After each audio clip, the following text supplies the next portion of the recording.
Welcome to multiple choice question 19 of the 2009 Mathematical Methods Exam 2. In this video we will be looking at the solution for this question. A reminder that this video is in no way endorsed by VCAA.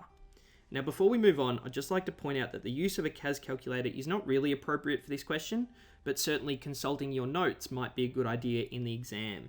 So for question 19, we have the graph shown for the function f, and it has a domain of all real numbers.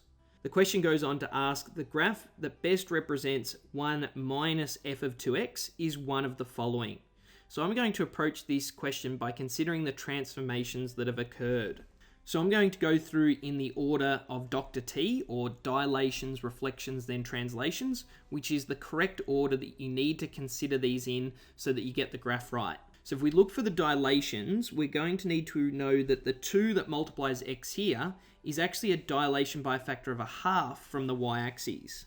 And the interpretation of that is that the graph's actually going to get squished up towards the y-axis. So looking at the graphs that we've got, B could be correct because it looks like it's squished up.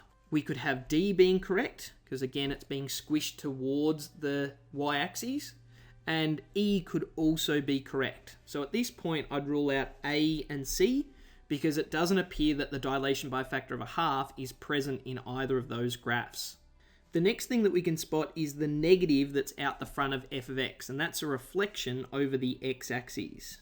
So looking at the remaining 3 options that we haven't crossed out, only E really looks like it's got the reflection over the x-axis that we require. So I'm going to rule out both D and B as they don't have the reflection that we needed. So at this point in time, it looks like option E is the correct answer for us, but I'll just talk through what that 1 does for this question. So if we look at that 1 there, that is a translation of 1 unit in the positive y direction. And from our original graph, we can see that this point here was originally about 0,3. So the dilation by a factor of 1/2 wouldn't have affected that particular coordinate.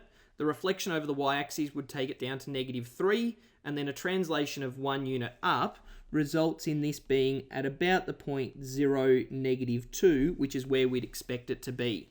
So E has that translation of 1 unit in the positive y direction that we require.